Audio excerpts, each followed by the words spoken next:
Welcome to Creative Vision Studio. Good day, or from wherever you're watching. I'm really happy to see you. Today, I'm so excited to show my first ZBrush project. As an artist, I love modeling because I did that when I was in school, when I was younger, and I also draw. So when I saw ZBrush, I was excited and happy ever since then. So then I had a concept in mind. I saw a concept in a movie, but in a video game, Guardians of Galaxy, and they had this gun spaceship. So that looks like this, though more sophisticated. Then I said, okay, let me have such concept. I want to have such concept. So I said, let me make such concept. Then I started the project. Though it didn't take me days to do this. It took me, I think, 2 to 3 days because I was like, trying to understand ZBrush. The more I go, the more I, learn more about ZBrush. But it was fun doing this because ZBrush is so powerful.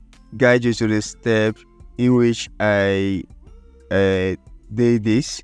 I'm going to show you through the sub tool each of the parts of that made this up. So first I'm going to turn on the solo button. Let's see from my sub tool which comes first. So from here we have this.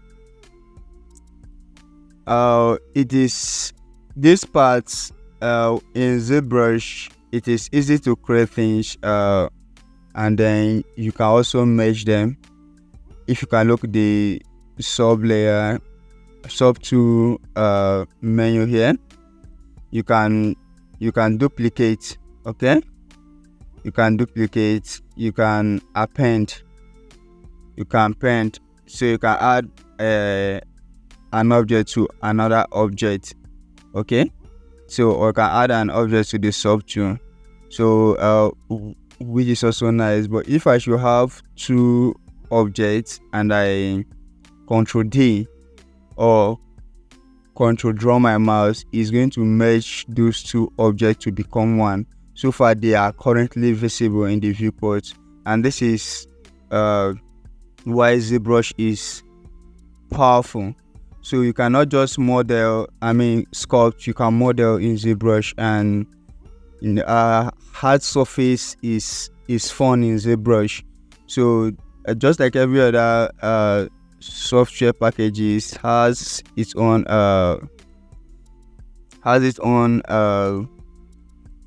good and bad side though. But to me, ZBrush is perfect because those good and bad side I'm talking about is how hard it is.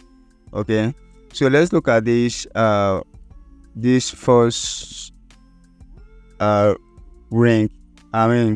First should I say barrel or what? So I don't really know what to call this right now. But or nozzle. So but this is where the spaceship bullet goes through to destroy. So just like the one they have in this movie that was directed by Zack Snyder, Rebel Moon. So the spaceship had something like this.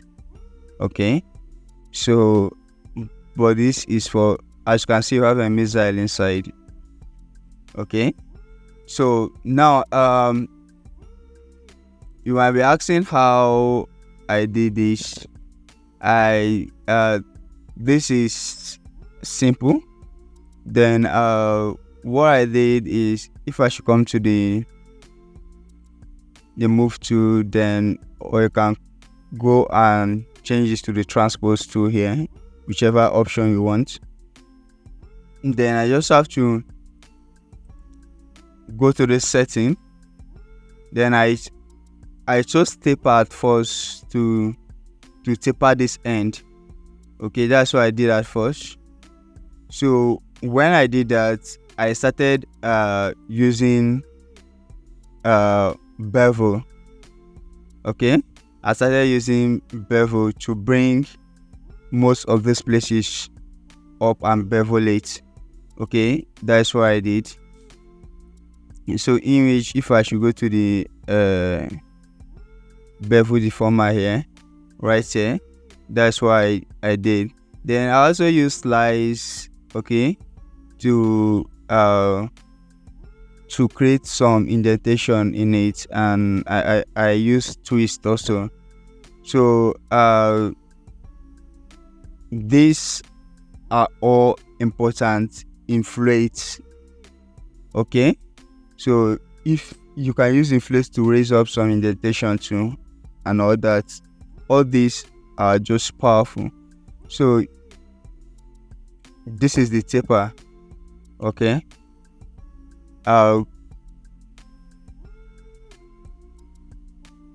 you can see this. So different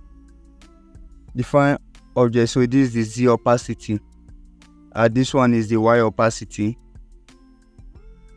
If I should do this right now using this, is for the Z axis. Then this one is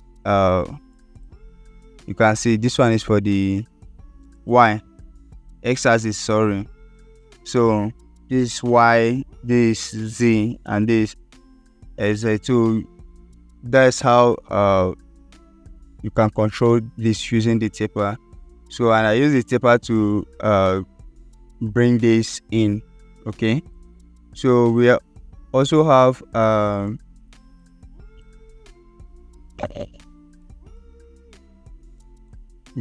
the exponent handle here. Can you see it now? So that's how I got this smooth tapering. Okay, so these handles are all useful, but sometimes they're confused. You don't know which one to use, or basically me, I'm not a pro yet, so I played with them. So until I get the right angle I want, but knowing the function of what will help you create what you need is just sweet. Okay, so you just have to play with it and know the right angle until you know how to use this tool perfectly. So that is just it. So if we go back, you have to accept before you can really go on and play with when you are done. Okay, so now we have the bend curve, we have the deformer, we have the project primitive, and we also have this subdivide here. Now this is just this option, so in which I did not really use this, okay, because there was no need for it. Okay, there was no need for it. So there was no need for using the deformer. So now some of these things you can see here, they are all these two, they are all chunks, cyber chunks. I piece them together to create this, because if you can look below, you can see merge. Okay, so you can see remesh. They're all in the software now. This is ZBrush 2024. Okay, so they're all chunk. You can split. Okay, you can see merge. So if you click this merge visible, when you are done adding this, it's just going to merge everything visible that you have added to this. So that is what I really use in, you know, beautifying this and make it look like this. Though I know it's not professionally done, but I will still get in there, right?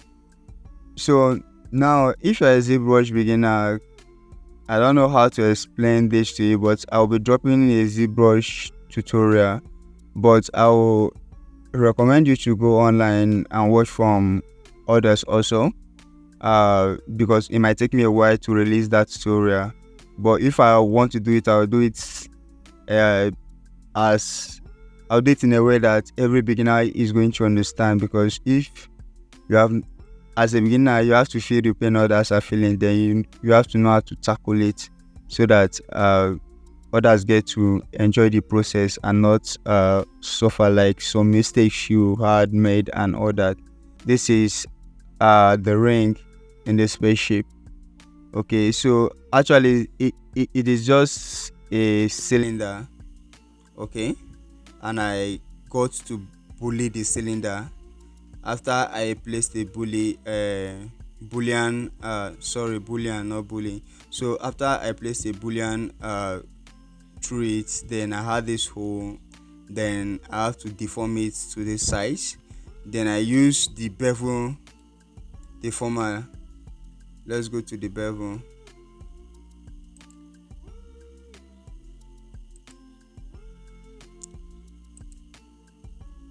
Let's go to the bevel deformer, and okay, so I use the bevel deformer. That's what I use to, now if you come to this place, it's going to show you this is the bevel, amount of bevel, then this is the resolution, then this is the crease angle. Okay, so if you apply this bevel now, you see the amount of bevel you're applying, right, on this object. So that's what I use to bevel this, and I got a nice bevel out of it. But before then, I also played with the size each of it. Okay, now you are going to have, there's something else that happened there. This now a full mesh. Okay, this now a full mesh, but you are going to have full control if this is just in the primitive mode. Okay, if it is not a mesh mode, you are going to have full control. You are going to have full options on how some things are going to turn out. So also know that when you are inserting your mesh, and there are so many different options to play with here. Okay, and if you play with this, like the inflate here, you can see this, right? So you can play with these options here, all of them. Most of them, you can also see them in the transpose. Okay, if you are to append a primitive here, like for example, we choose one of these.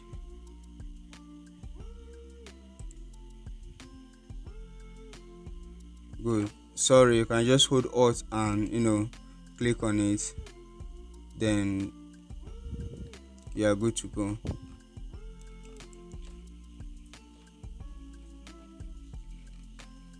Now if I should go to the then I use this.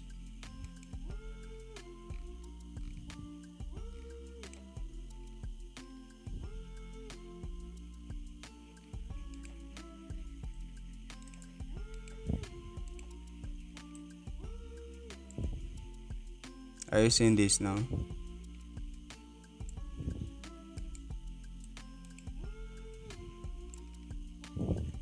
So as a primitive, you have switch control over what you are doing right here. So we can play with this how we want. This is the Y size. Are you seeing it now? So if I should increase the Y size, you see we start having some shapes that make sense. Then this is the inflate. Are you getting it now? So based on this poly group now, you can inflate this. Are you getting it? So we are doing this. This is the X symmetry, and this is the X resolution. Okay, so this is showing that you can do this in a symmetry form or just in a one way form. Okay, so but let's turn on. If I should bring down this without the symmetry, you see it going one way. Okay, so but let's make it so. And now, so as a primitive that is not being converted to mesh yet, you have, when you come to this place, you have more.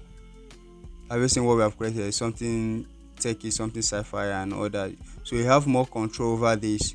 Okay, so as a ZBrush beginner who is not a pro, you just want to hover here and know what this particular one is all about, right? So if you do that, then it's going to help you a lot. Let me bring it to the middle. And now if I should come here, this is the inflate. Okay, so this is the inflate too. So you can take all this in a little, then at least we're heading somewhere.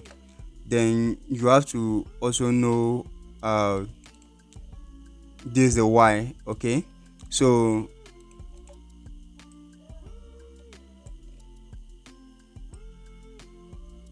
that's the beauty of all this.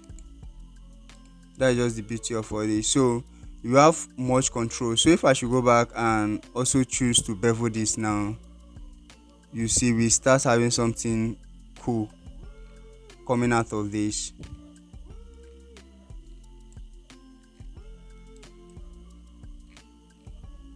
Are you seeing it now? Good. Now this now bevel, this now the bevel option is now working fine. So I did this to also save this in process. So I did this to show you how easy it is and how cool it is to create some sci-fi stuff here in ZBrush, and it's very very nice. It's very very cool. So I can still go ahead and play with this over and over, say I'm satisfied with maybe the kind of concept I have in mind, or and I can still say delete, and everything applied here will be delete. Okay, so we have the screw, we have the stretch, we have the offset. Okay, so let's try the offset and see what is going to give us here. Okay, so this is just extending this, it's just offsetting it from one angle to the other. But in some cases the offset works differently. In some cases the offset work differently. So now let's go to slice. This is slice weight. We're increasing the slice weight. This is slice Y symmetry. Okay,